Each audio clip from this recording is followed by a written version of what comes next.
Top پر لایا محمد کو صلی اللہ علیہ وسلم. یہ کتاب تو اویلیبل ہے، پڑھیے. اور چونکہ عیسائی ہے اور حضرت عیسیٰ کو نمبر 3 پر لے گیا، غور کیجئے. نمبر 2 پر لایا نیوٹن کو، بابائے طبیعیات. اور پھر کہتا ہے naturally I owe an explanation. میں عیسائی ہوتے ہوئے I am placing Muhammad at top. How? This is because, یہ لفظ یاد کیجئے، this is because he is the only person supremely successful in both the religious and secular fields. ذہانت، وہ زندگی جو آج تقسیم کر دی گئی ہے، یہ مذہبی زندگی ہے، یہ سیکولر ہے، یہ ریاست ہے، قانون ہے، یہ ہے، اور اس کو علیحدہ رکھو بھائی، مذہب کو علیحدہ رکھو. وہ کہتے ہیں کہ یا تو مجھے ملتا ہے کہ وہ آدمی جو ادھر اونچا ہے تو دوسری طرف نیچا ہے، کچھ بھی نہیں. ادھر اونچا ہے تو ادھر کچھ نہیں. روحانیت میں، دین میں، اخلاق میں عیسیٰ سے اوپر کون جائے گا؟ لیکن حکومت میں، ریاست میں کوئی پدہ بھی نہیں رکھا، زیرو. مذہب کتنا بڑا پیدا کر دیا گوتم بدھ نے، لیکن ریاست، حکومت زیرو. اور بڑے سے بڑے جو ہیں شہنشاہ اور بڑے سے بڑے کانکرس، کوئی چلا آیا ہے. آپ سوچئے جو گریک آ رہا ہے، جو سکندر اعظم کہاں سے چل کر مقدونیہ سے کہاں پہنچ گیا؟ بیاس تک. اٹیلا کہاں سے پہنچ گیا؟ مشرق سے مغرب تک. لیکن مذہب و اخلاق کے اندر زیرو نہیں بلکہ مائنس ویلیو لانی پڑے گی. ایک ہی انسان ہے. آپ کم سے کم give credit to his honesty. ایک ہی انسان، دو ہے ہی نہیں. He is the only person supremely successful in both the religious and the secular fields. اب آئیے تیسری میں گواہی دے رہا ہوں ایک ایسے شخص کی جو ویسے شاتم رسول ہے، گالیاں دی ہیں اس نے، بدترین گالیاں دی ہیں، رقیق حملے کیے، جیسے رشدی نے کیے ہیں، ایسے تسلیمہ نسرین نے کیے ہیں، سب اس طرح کے کیے ہیں. وہ ایچ جی ویلز ہے، فکشن سٹوری رائٹر، ہسٹورین بھی ہے. 2 کتابیں ہیں اس کی تاریخ پر، تاریخ انسانی عالم، short history of the world and concise history of the world. جو رقیق حملے کیے ہیں میں اس کا ذکر نہیں، ذکر اس لیے کر دیا کہ معلوم ہے وہ دشمن ہے، دوست نہیں ہے. اگر کسی کا دوست ہوگا تو تعریف کرے گا. وہ دشمن ہے، میں اسٹیبلش کرنا چاہتا ہوں. ہی از انیمی. اور عربی زبان کا ایک مقولہ یہ ہے کہ الفضل ما شہدت بہ الاعداء. فضیلت تو وہ ہوتی ہے جس کی ایک گواہی دشمن دے. جب وہ آیا ہے concise history of the world میں، چیپٹر آخری حضور کا، جو حضور کے چیپٹر میں جو آخری بات خطبہ حجۃ الوداع کو کوٹ کیا ہے، لا فضل لعربی علی عجمی ولا لعجمی علی عربی ولا لأحمر علی اسود ولا لأسود علی احمر الا بالتقوی.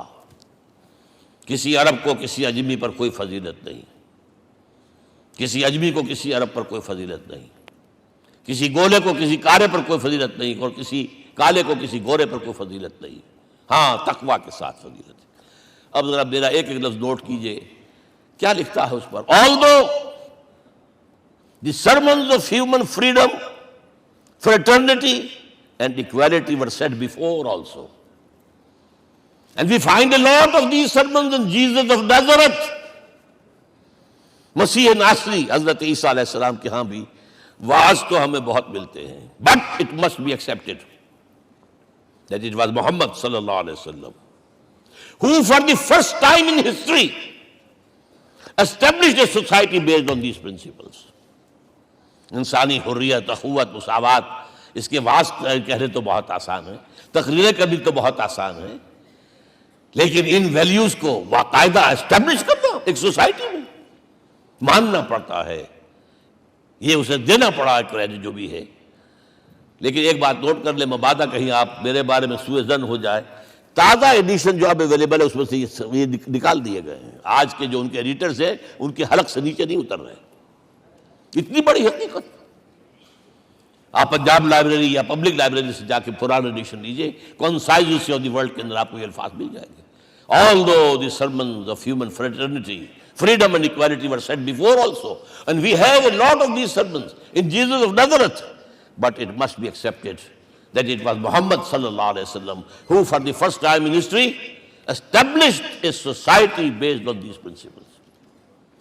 اب یہ جو مشن میں نے آپ کے سامنے رکھا، ایک بنیادی مشن قرآن کی تبلیغ کرو، تبلیغ کرو، تبلیغ کرو، تبلیغ کرو. یا ایھا رسول بلغ ما انزل الیک من ربک وان لم تفعل فما بلغت رسالتہ. نمبر 2، جو دین حق دیا اسے غالب کرو، قائم کرو، نافذ کرو، اس کی مثال پیش کرو دنیا کے سامنے. ان دونوں میں مدد درکار تھی محمد الرسول اللہ کو. جیسے حضرت مسیح نے کہا تھا، وَإِذْ قَالَ عِيسَىٰ ابْنُ مَرْيَمَ لِلْحَوَارِيِّينَ مَنْ أَنصَارِي إِلَى اللَّهِ، کون ہے میرا مددگار اللہ کی راہ میں.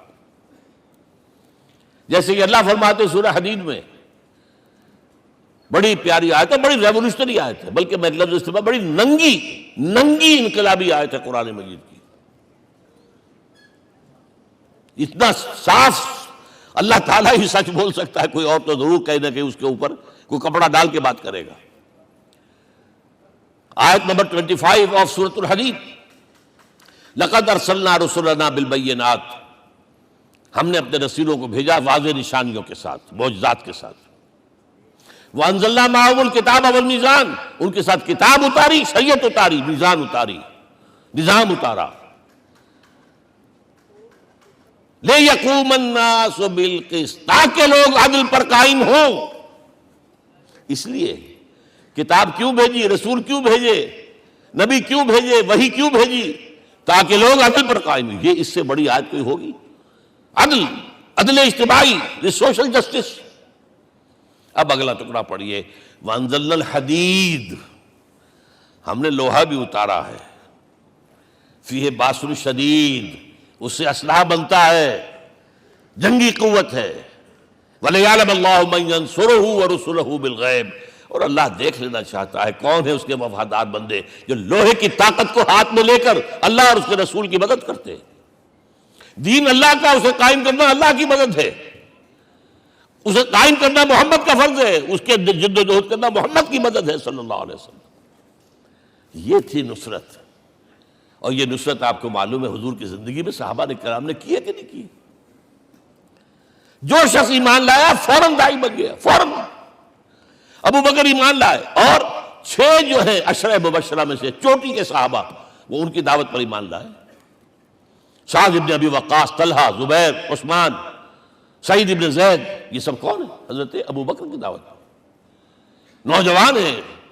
مصعب بن عمیر کو گھر سے نکال دیا چچا نے، اور برہنہ کر کے نکالا ہے کم وقت نے، اس لیے کہ باپ مر گیا تھا، بہت دولت چھوڑ گیا تھا. ماں نے بڑے ناز و نام میں پالا تھا. کہتے ہیں 200 درہم کا جوڑا اس کا بن کر آتا تھا شام سے، جیسے کبھی ہم کہتے تھے کہ پنڈت نہرو کے کپڑے جو ہے پیرس سے سل کر آتے ہیں. اور جہاں سے گزر جاتا تھا مصعب، اتنا اس نے لگایا ہوتا تھا عطر کہ پوری گلی جو ہے وہ خوشبو سے جو ہے بھر جاتی تھی. چچا نے بلایا، تم جو یہ گلچھرے کر رہے ہو اپنے باپ کی دولت پر نہ، اور تم اسے کہتے ہو کافر، نکل جاؤ گھر سے. وہ چلنے لگے. He was a teenager. چلنے لگے. وہ سمجھا تھا کہ میرے یہ کہنے سے اس کے تو اس کو تارے نظر آ جائیں گے، یہ فوراً جو ہے توبہ کرے گا، پلٹ آئے گا. چلنے لگے تو اسے اور غصہ آیا، یہ کپڑے بھی اسی باپ کے ہیں، اتارو. وہی اتارے کپڑے. مادرزاد برہنہ ہو کر ماں کے پاس گئے ہیں. ماں نے آنکھوں پر ہاتھ رکھا، مصعب کیا ہوا ہے؟ فرمایا امی میں موحد ہو گیا ہوں. یہ ہے توحید. اور اب جا کر حضور کے دامن میں بیت ارقم میں اب ہمہ وقت کارکن ہے، قرآن اتر رہا ہے، پڑھ رہے ہیں، سمجھ رہے ہیں، قرآن اتر رہا ہے، یاد کر رہے ہیں. اور اس کے بعد جب کہا تھا مدینے والوں نے بیعت عقبہ اولیٰ پر کہ حضور ہمارے سے آپ کی ملاقات تو سال کے بعد ہی ہوگی، درمیان میں تو آپ کو معلوم ہے خون ریزی ہے، کوئی قافلہ بچ کے نہیں آ سکتا، تو اب آپ ہمیں کوئی اپنا شاگرد دیجئے. مصعب بن عمیر کو حضور نے کہا جاؤ ان کے ساتھ. وہاں ان کا نام پڑ گیا المقری، پڑھانے والا، قرآن پڑھانے والا. 75 آدمی اگلے سال لے کر آ گیا ہے، اور اسی سے بیعت عقبہ ثانیہ ہوئی ہے، اور ہجرت کا راستہ کھل گیا. اور اس کو ایک دفعہ حضور نے دیکھا، مسجد کے دروازے کے سامنے سے گزر رہا تھا مصعب، پھٹا ہوا کمبل تھا جسم پہ لپیٹا ہوا تھا. حضور کی آنکھوں میں آنسو آ گئے. غزوہ احد میں شہید ہوا کس طرح؟ علم بردار تھا، ایک ہاتھ پر وار پڑا ہے، کٹ کے گر گیا، ایک ہاتھ سے تھاما، دوسرے پر بھی گر گیا، دونوں جو بچے ہوئے حصے تھے اس سے تھاما۔ پھر جب ختم ہو گئے، اس کے بعد جو ہے جب دفن کر رہے تھے تو حضور کے سامنے پرابلم لایا گیا۔ مصعب کے جسم پر تو کوئی کپڑا ہی نہیں تھا سوائے ایک چادر کے، ایک دھوتی، اللہ اللہ خیر اللہ۔ اور شہید کا کفن ہوتا ہے اس کا اپنا لباس، حضور وہ اتنا چھوٹی ہے وہ چادر کہ پاؤں ڈھانپتے ہیں تو سر کھل جاتا ہے، سر ڈھانپتے ہیں تو پاؤں کھل جاتے ہیں۔ فرمایا سر کو ڈھانپ دو کپڑے سے اور پیروں پر گھاس ڈال دو۔ That was the last dress which Musab got۔ تو یہ لوگ جو تھے محمد رسول اللہ والذین معہ، یہ ساتھی حضور کے جنہوں نے حضور کے مشن میں آپ کا ساتھ دیا۔ اور ایک خاص مرحلے کا تو میں آپ کے سامنے ذکر ہی کر دوں، اس لیے کہ دین کی اقامت، دین کا غلبہ، اس میں تو جہاد اور قتال آئے گا لا محالہ۔ Nobody is going to allow you to change the system۔ اگر سسٹم بدلتا ہے تو اس کے ساتھ جو مفادات بدلتے ہیں وہ ختم ہو جاتے ہیں، جو پرولیجز ہیں وہ ختم ہو جاتے ہیں۔ لہذا جب غزوہ بدر کا مرحلہ آیا ہے، حضور نے مجلس شورا منعقد کی، اور آپ نے جو وحی سے آپ کو بتا دیا گیا تھا، دیکھو ایک قافلہ آ رہا ہے شمال سے، مال غنیمت سے لدا پھدا ہے، اور 50 صرف اس کے ساتھ محافظ ہیں۔ ایک لشکر آ رہا ہے جنوب سے، گیل کانٹے سے لیس، اور اللہ نے وعدہ کیا ہے کہ ایک پر ضرور تمہیں فتح دے گا، بتاؤ کدھر چلے۔ یہ اصل میں کسی بھی سپہ سالار کے لیے وقت ہوتا ہے کہ اپنے ساتھیوں کے مورال کا اندازہ کرے۔ کچھ ہوں گے ہم جیسے کمزور بھی، انہوں نے کہا کہ حضور پہلے قافلے کی طرف چلے، آسانی سے فتح بھی ہو جائے گی اور ہتھیار مل جائیں گے ہمیں، ہمارے پاس تو ہتھیار بھی نہیں ہے، گنتی کے لوگوں کے پاس تلواریں بھی نہیں سب کے پاس، تو 50 آدمیوں کے ہتھیار تو ملیں گے، پھر لشکر سے نپٹ لیں۔ اب حضور کہہ رہے ہیں اشیرونی اشیرونی اشیرونی، حضرت مقداد بن اسود کھڑے ہوتے ہیں، حضور ہمیں موسیٰ کے ساتھی نہ سمجھیے جنہوں نے کہہ دیا فَاذْهَبْ أَنْتَ وَرَبُّكَ فَقَاتِلَا إِنَّا هَاهُنَا قَاعِدُونَ۔ ہم موسیٰ کے ساتھی نہیں ہیں، ہم آپ کے جانثار ہیں، آپ جو آپ کی نیت ہے آپ بسم اللہ کیجئے، ہم آپ کو کیا پتہ ہمارے ذریعے آپ کو اللہ تعالیٰ آنکھوں کی ٹھنڈک عطا فرمائے۔ حضور پھر فرمائے مجھے مشورہ دو، مجھے مشورہ دو۔ تب خیال آیا سعد ابن عبادہ رضی اللہ تعالیٰ عنہ کو، جو رئیس انصار تھے، ہو نہ ہو یہ ہماری طرف روئے سخن ہے، کیونکہ بیعت عقبہ ثانیہ جس کے نتیجے میں ہجرت ہوئی ہے اس میں طے یہ ہوا تھا کہ اگر یہ مکے والے مدینے پر حملہ آور ہوں گے آپ کو ختم کرنے کے لیے، ہم آپ کی حفاظت ایسے ہی کریں گے جیسے اپنے بیوی بچوں کی۔ اور ابھی مدینے پر حملہ ہوا نہیں ہے، حضور پری ایمپٹ کر رہے ہیں، باہر نکل کر مقابلہ کرنا چاہ رہے ہیں، تو گویا کہ انصار کور نہیں ہوتے اس کے اندر، اس لیے بار بار اشیرونی، مجھے مشورہ دو۔ اب سعد بن عبادہ کھڑے ہوتے ہیں، کأنک تعنینا یا رسول اللہ صلی اللہ علیہ وسلم، اے اللہ کے رسول شاید آپ کا روئے سخن ہماری جانب ہے، فإنا آمنا بک وصدقناک، ہم آپ پر ایمان لا چکے ہیں، ہم نے آپ کی تصدیق کی، اب ہمارے پاس چوائس کون سا ہے؟ اگر آپ آگے چلیں ہم پیچھے چلیں گے، اگر برق الغماد تک پہنچیں گے ہم اپنی اونٹنیوں کو دبلا کر دیں گے، یمن کا آخری شہر جو ہے برق الغماد، اور اگر آپ ساحل سمندر پر کھڑے ہو کر اپنی سواری سمندر میں ڈالیں گے ہم بھی ڈال دیں۔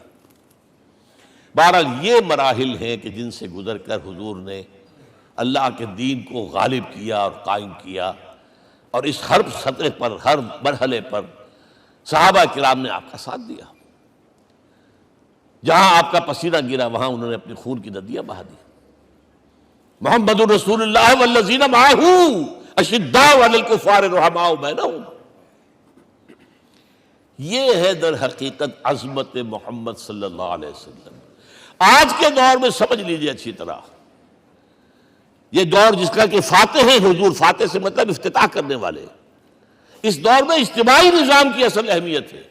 اجتماعی نظام غلط ہے، ایکسپلائٹیٹو ہے، تقسیم دولت کا نظام غلط ہے۔ کیا ہوگا؟ ایک طرف دولت جمع ہوگی، ایکومولیشن آف ویلتھ، ایک طرف بھوک، افلاس، فاقہ ہوگا۔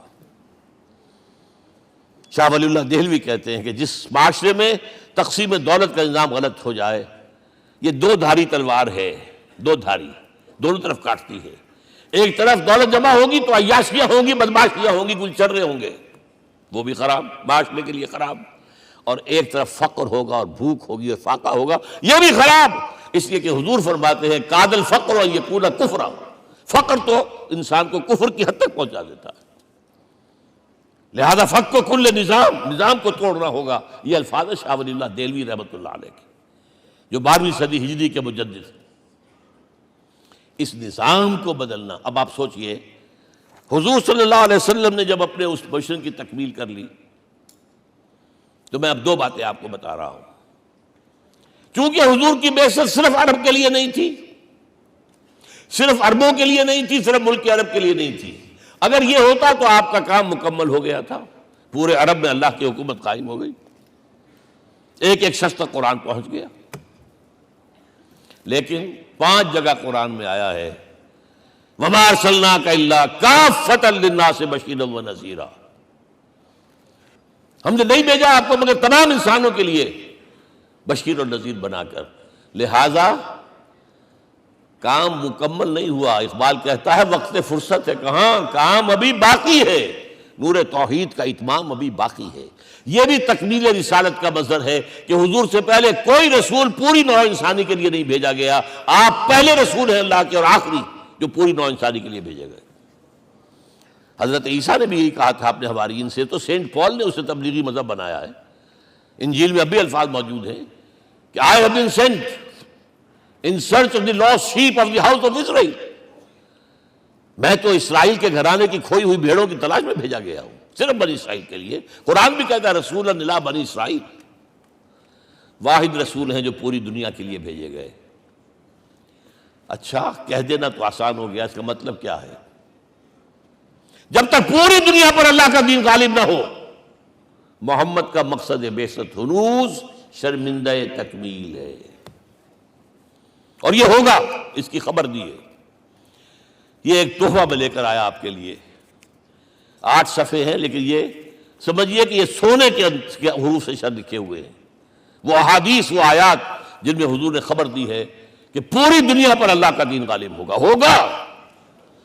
ہو نہیں سکتا کہ دنیا ختم ہو جائے اور محمد کا مقصد بعثت ابھی مکمل نہ ہو، ناممکن۔ جن آیات کو پڑھیے، ان میں پھر احادیث پڑھیے۔ میں صرف 2 حدیثیں آپ کو سنا دوں۔ ایک میں حضور نے اپنے زمانے سے لے کر قیامت تک کے 5 ادوار گنائے ہیں، آپ پڑھ لیجیے گا، ٹیکسٹ ہے یہ، اور خدا کے لیے اس کی قدر کیجیے گا، یہ آیات ہیں، احادیث پھینک نہ دیجیے خدا کے لیے کہیں۔ اور اس کے اندر جو ہے اس وقت کے جو مایوسی کے اندھیارے ہمارے اوپر چھائے ہوئے ہیں، اس کا علاج ہے کہ نہیں، اور بھی دور فلک ہیں ابھی آنے والے، ناز اتنا نہ کریں ہم کو ستانے والے۔ بہرحال حضور نے جب اپنا مشن عرب کی حد تک مکمل کر لیا، تو اب ایک بات نوٹ کیجئے، خطبہ حجۃ الوداع 1.25 لاکھ کا بجوا، حضور نے اپنے اس خطبے میں اپنی تعلیمات کے جو اہم نکات تھے انہیں اور دہرایا 3 مرتبہ ایک بات کی ہے۔ لاؤڈ سپیکر تو تھا نہیں، پہلے آپ ادھر رخ کرتے تھے، آپ کہتے تھے کچھ، ادھر لوگ آدمی آگے کھڑا ہوا اس کو آگے پہنچاتا اور آگے پہنچاتا تھا، پھر آپ سامنے رخ کر کے کہتے تھے، پھر بائیں طرف رخ کر کے 3 مرتبہ، ایک لفظ 3 مرتبہ۔ آخر میں ایک سوال کیا ہے، الا هل بلغت، دیکھو لوگوں میں نے پہنچا دیا یا نہیں؟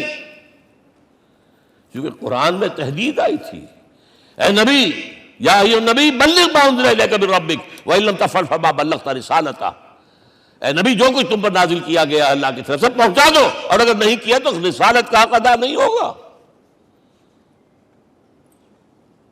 اور اس میں سورہ اعراف کی آیت نمبر 6 اگر پڑھ لیں، فَلَنَسْأَلَنَّ الَّذِينَ أُرْسِلَ إِلَيْهِمْ وَلَنَسْأَلَنَّ الْمُرْسَلِينَ، ہم ان سے بھی پوچھیں گے جن کی طرف رسولوں کو بھیجا، اور رسولوں سے پوچھیں گے ہم نے تمہارے پاس اپنا پیغام پہنچایا تھا، تم نے پہنچایا کہ نہیں لوگوں کو؟ اس لیے حضور نے گواہی لی، الا هل بلغت، دیکھو میں نے پہنچا دیا کہ نہیں؟ اور جواب کیا ملا؟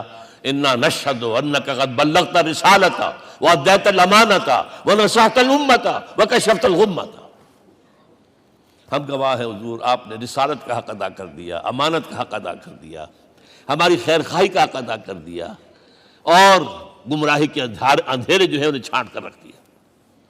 اب آپ نے آسمان کی طرف نگاہ کی، انگشت شہادت سے وہی 3 مرتبہ اللہم اشہد اللہم اشہد اللہم اشہد، اللہ تو بھی گواہ ہے، یہ مان رہے۔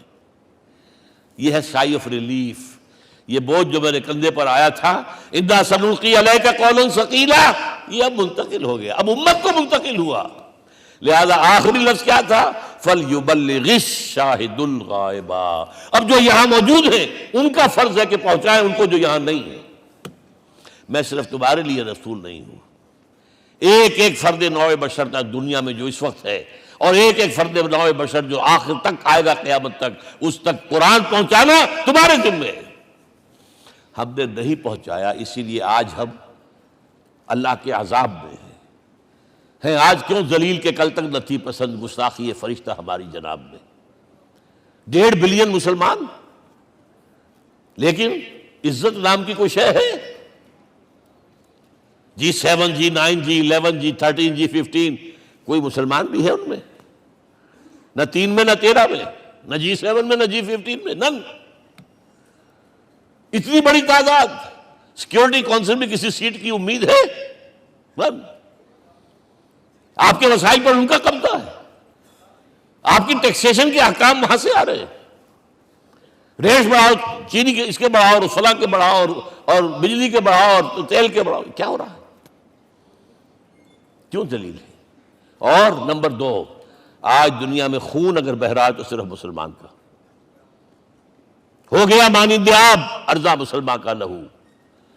60 سال سے کشمیر اور فلسطین، پھر درمیان میں صومالیہ، چچنیا، کوسوو، یہ سب بوسنیا، پھر آپ کو معلوم ہے فلپائنز، پھر جو کچھ ہوا افغانستان میں، اور جو کچھ ہوا اب ہو رہا ہے، جو کچھ ہوا عراق میں۔ یہ کیوں ہے؟ We are criminals number 1. We have not done our duty. ہم نے قرآن کو اپنا امام نہیں بنایا، دوسروں کے سامنے کیا پیش کریں گے؟ ہمارا اپنا سارا نظام سود کے اوپر مبنی ہے۔ بہرحال پہلا فرض یہ ہے، اب اس کو پہنچاؤ، اور یہاں تک فرمایا بلغوا عنی ولو آیۃ، پہنچاؤ میری جانب سے چاہے ایک ہی آیت، preach on my behalf۔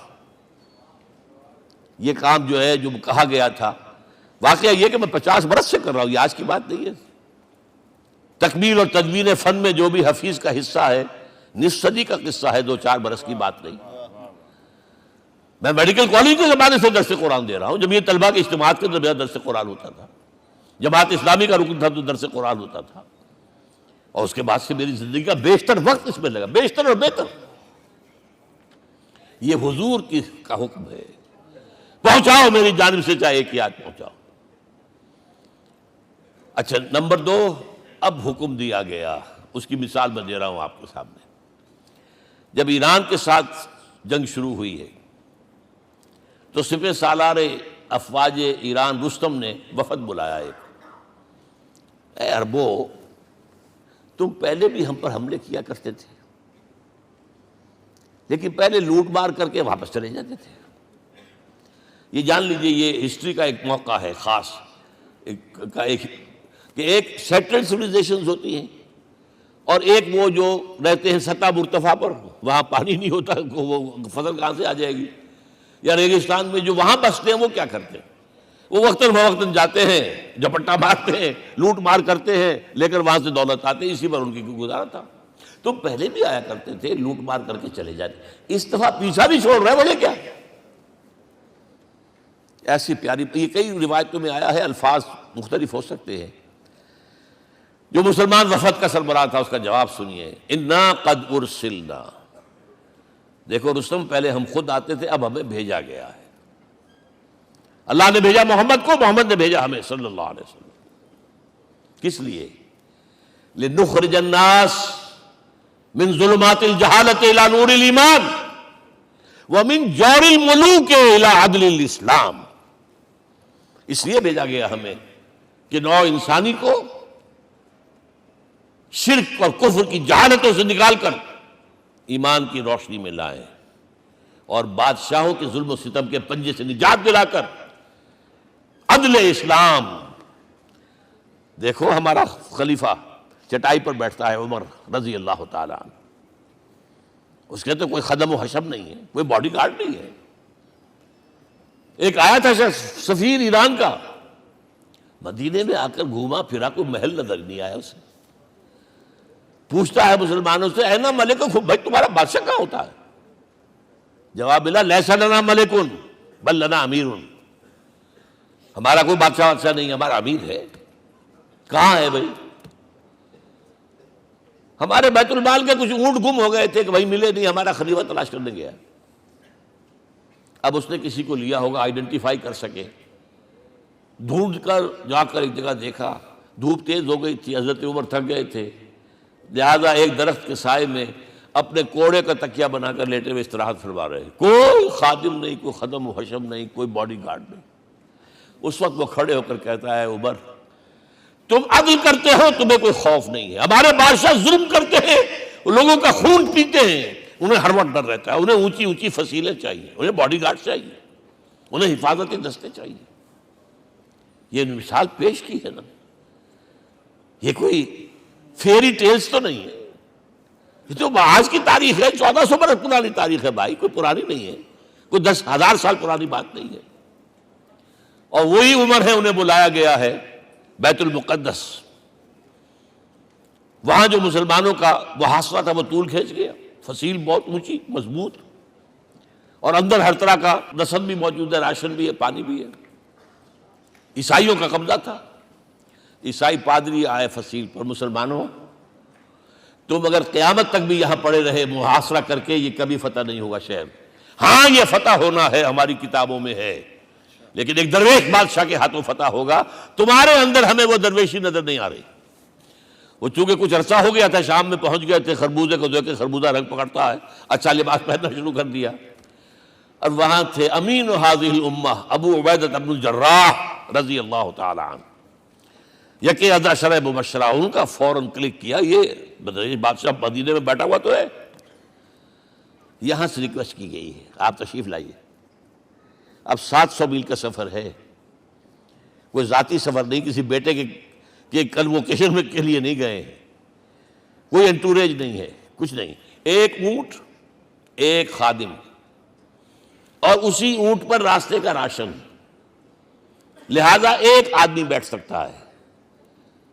اب ایک منزل خلیفہ اوپر تشریف فرما ہے اور خادم ہاتھ پکڑ کر آگے چل رہا. اگلی منزل خادم اوپر بیٹھا ہے اور خلیفہ ہاتھ پکڑ کے آگے چل رہا ہے. جب آخری منزل آئی ہے تو باری ہو گئی اس خادم کی. اس نے ہاتھ جوڑ دیے، خدا کے لیے لوگ دیکھیں گے، مجھے ماریں گے، تمہیں شرم نہیں آئی؟ خلیفۃ المسلمین جو ہے وہ آگے آگے تمہارے چل رہے تھے، تم وہ براجمان تھے. حضرت عمر نے ڈانٹ پلائی، الدور دورک، نہیں، باری تمہاری ہے.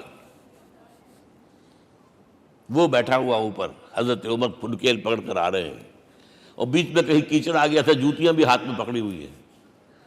اب وہاں آتے ہی انہیں لے جایا گیا فصیل کے سامنے. انہوں نے اوپر سے اپنی کتابیں دیکھیں، ہاں یہی ہے درویش بادشاہ. یہ فتح نہیں ہوا تھا یروشلم، یہ ایک صلح کے طور پر انہوں نے دیا ہے، کھول دیا، آ جاؤ. اور انہوں نے شرط رکھوائی تھی کہ کہیں یہاں یہودیوں کو آباد نہیں ہونے دیں گے آپ. حضرت عمر نے اتنی رعایت کی تھی یہودیوں کے لیے کہ وہ یہاں آئیں، اپنے مقدس مقامات کی زیارت کر کے جا سکتے ہیں، لیکن یہاں سیٹل نہیں ہو سکتے. اس لیے وعدہ تھا. یہ وعدہ جو ہے سلطان عبدالحمید خان تک چلا ہے. بڑی سے بڑی رشوت پیش کی تھی زائنسٹ نے، تمہارے سارے قرضے ہم ختم کر دیں گے، تم جو ہے ہمیں فلسطین میں آباد ہونے کا حق دے دو. نہیں، جو معاہدہ عمر کا تھا اس میں میں کوئی ترمیم نہیں کر سکتا. تو یہ مثالیں ہیں جو پیش کی گئی ہیں. میں تو کہا کرتا ہوں، جب میں نے پڑھا تھا کہ کرنل جمال عبد الناصر کی بیٹی سائیکل پر جاتی ہے کالج، چون لائی کی بیٹی بھی سائیکل پر کالج جاتی ہے، احساس ہوا تھا عظمت ہے نا آخر، چاہے وہ کسی غیر میں ہو. اور واقعہ یہ ہے کہ میں بیان کرنے سے رہ نہیں سکتا. جب میں نے لال بہادر شاستری کے بارے میں سنا، he had no house in the whole of India. یہ تو بھارت کی ڈیموکریسی کا ایک معجزہ ہے. A person who doesn't own a house in the whole length and breadth of India, and he rose to the position of Prime Minister. ہمارے ہاں کسی میونسپلٹی کا جو ہے ممبر نہیں بن سکتا. اس کی بیوی اپنے گھر میں خود کھانا پکاتی تھی، کوئی ملازم نہیں تھا. اور جب ہارٹ اٹیک ہوا ہے تاشقند میں تو وہ جو مرتد ہم بات کی ہے اس نے ماتا جی سے کی ہے، بیوی سے نہیں کی۔ یہ ہماری مشرقی روایات ہیں، ماں کا مقام۔ لیکن یہ تمام مثالیں جو ہیں پوری نوع انسانی 10 مرتبہ پیدا ہو کر ختم ہو جائے، حضرت عمر والی مثالیں نہیں لا سکتے۔ رات کو گشت کر رہے ہیں، ایک جگہ سے رونے کی آواز آئی، معلوم ہوا کہ بچے ہیں، بھوکے ہیں، رو رہے ہیں۔ ماں سے پوچھا گیا کیا معاملہ ہے؟ کہ کیا کروں، کچھ نہیں ہے، میں نے یہ آنڈی چڑھا دی ہے چولہے کے اوپر، آگ جلا دی ہے، بچوں سے کہا کچھ پک رہا ہے، ذرا انتظار کرو، سو جائیں گے۔ کانپ گئے، ایسے گئے سیدھے بیت المال، آٹے کی بوری اپنے غلام سے کہا میرے کندھے پر رکھ، میں لے چلتا ہوں۔ نہیں، قیامت کے دن تم میرا بوجھ نہیں اٹھا سکو گے۔ اپنے کندھے پر بوری رکھ کر لائے ہیں، کھانا پکوایا، کھلایا بچوں کو۔ اب اگر حضور یہ کہے کہ سید القوم خادم ہوں تو یہ حقیقت تھی کہ نہیں تھی؟ ورنہ اگر یہ مثال نہ آتی تو کہتے جی شاعری تو اچھی ہے، بہت اچھا شعر کہہ دیا، کوئی سردار بھی کبھی خادم ہوا ہے۔ اب یہ ہے کہ یہ نظام دنیا میں، بس آخری بات پہ میں آ گیا ہوں، یہ خوشخبریاں میں آپ کے ساتھ یہ تحفہ لے کر آیا، یہ پڑھیے کہ نظام دوبارہ آنا ہے۔ محمد کی پیشین گوئی غلط نہیں ہو سکتی، ہو صادق المصدوق صلی اللہ علیہ وسلم۔ اگرچہ ابھی ہمیں اور سزائیں ملنی ہیں، اور سخت سے سختر سزائیں آنی ہیں۔ ابھی آرمگڈون سر پر تنی ہوئی ہے، کھڑی ہوئی ہے، ملحمۃ العظمیٰ جسے حدیث میں کہا گیا۔ آرمگڈون پتہ نہیں آپ نے کبھی سنا ہے کہ نہیں سنا ہے؟ یہ بائبل کی آخری کتاب جو ریولیشن جان ہے اس میں ہے کہ ایک بہت بڑی جنگ ہوگی، گریٹر اسرائیل بنانے کے لیے بہت بڑی جنگ ہوگی، and you set the stage has been set for that۔ NATO تیار اسی کے لیے ہو رہا ہے دوبارہ۔ کس لیے؟ نیٹو چیف سے پوچھا گیا تھا کہ تمہارا دشمن جو تھا USSR تو ختم ہوا، گھٹنوں کے بل پڑا ہوا ہے، اب کس کے لیے اس کو ایکسٹینڈ کر رہے ہو اور آرگنائز کر رہے ہو؟ اب ہمیں مسلم فنڈامنٹلسٹ سے نمٹنا ہے۔ یہ ہے وہ کروسیڈ جو شروع ہوئی۔ یہودی اور عیسائی نیو کنزرویٹوز، نیو کونس، یہ دونوں جڑے ہوئے ہیں، ایک 5 پوائنٹ ایجنڈا ہے ان کا جس پر دونوں کا اتفاق ہے۔ تو ابھی ہم پر بڑے برے وقت آنے ہیں، ہمیں سزائیں ابھی اور ملنی ہیں، لیکن tables will be turned۔ دنیا میں اللہ کا دین قائم ہوگا، چاہے ابھی اور اپس اینڈ ڈاؤنز آئیں گے، لیکن ہوگا، لیکن ہوگی، وہ وقت آئے گا اللہ کا دین قائم ہوگا پوری دنیا میں۔ ایک حدیث میں آپ کو سنانے چلا تھا، حضرت ثوبان سے رضی اللہ تعالیٰ عنہ، مسلم شریف کی روایت ہے۔ حضور نے فرمایا ان اللہ زوالی الارض، اللہ نے میرے لیے پوری زمین کو لپیٹ دیا۔ فرائیت مشارقہا و مغاربہا، میں نے اس کے سارے مشرق دیکھ لیے، سارے مغرب دیکھ لیے۔ وَإِنَّ أُمَّتِي سَيَبْلُغُ مُلْكُهَا مَا زُوِّئَ لِي مِنْهَا، میری امت کی حکومت ان تمام علاقوں پر قائم ہو کر رہے گی جو اللہ نے زمین کو لپیٹ کر مجھے دکھا دیے۔ یہ ہونا ہے، and that is going to be the end of this world۔ Armageddon بھی آ جائے گی، پہلے ملحمۃ العظمیٰ بھی آئے گا، سزائیں بھی ملیں گی، بالآخر وہ ہوگا۔ لیکن آخری بات، میرے اور آپ کے لیے مسئلہ لمحہ فکریہ کیا ہے؟ میں اور آپ کہاں کھڑے ہیں؟ Are we on the side of Allah or on the side of America؟ بہرحال یہ تو جو اپس اینڈ ڈاؤنز آنے ہیں، میرے اور آپ میں سے ہر شخص کے سوچنے کی بات یہ ہے، یہ تو انقلاب تو آئے گا، حضور کے ذریعے سے آیا، کچھ لوگ حضور کے ساتھی بن گئے، ان کی دنیا بن گئی، آخرت بن گئی، قیامت میں کے بعد جو کچھ ملنا ہے اللہ تعالیٰ روح و ریحان و جنت النعیم۔ کچھ رہ گئے کہ چاہے سگا چچا تھا محروم رہ گئے، ابو لہب۔ آج بھی یہ قافلہ ادھر چل رہا ہے۔ اقبال نے بالکل ٹھیک کہا ہے کہ دنیا کو ہے پھر مار کا روح و بدن پیش، تہذیب نے پھر اپنے درندوں کو ابھارا، اللہ کو پامر دیے مومن پہ بھروسہ، ابلیس کو یورپ کی مشینوں کا سہارا۔ اور صحیح کہا ہے، آخری بات جو کہہ رہا ہوں، ایک نقطہ میرا رہ گیا ہے، وَاتَّبَعُوا النُّورَ الَّذِي أُنزِلَ مَعَهُ، چوتھی بات، اور یہ کہ وہ لوگ جو اس نور کا اتباع کریں گے کہ جو ان کے ساتھ نازل کے قرآن، اس لیے کہ قرآن ہی ذریعہ ہے، آلہ انقلاب ہے۔ قرآن انسانوں کو بدلتا ہے، افراد کو، افراد مل کر جماعت بن کر وہ جو انقلاب برپا کرتے ہیں، بٹ انڈیویجول چینج۔ اقبال کے الفاظ میں چوں بجا در رفت جہاں دیگر شود، یہ قرآن اگر کسی کے باطن میں اتر جاتا ہے تو اس کے اندر انقلاب آ جاتا ہے. He is a change person from within واتبعوا النور الذی انزل معہ. لیکن آخری دور کے بارے میں یہ چند اشعار سنا رہا ہوں. شب گریزاں ہوگی آخر جلوہ خورشید سے، یہ چمن معمور ہوگا نغمہ توحید سے، ہو کر رہے گا. اور پھر دلوں کو یاد آ جائے گا پیغام سجود، پھر جبیں خاک حرم سے آشنا ہو جائے گی.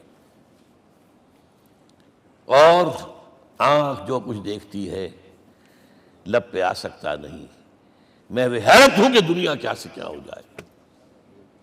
آب روان کبیر تیرے کنارے کوئی دیکھ رہا ہے کسی اور زمانے کے خواب.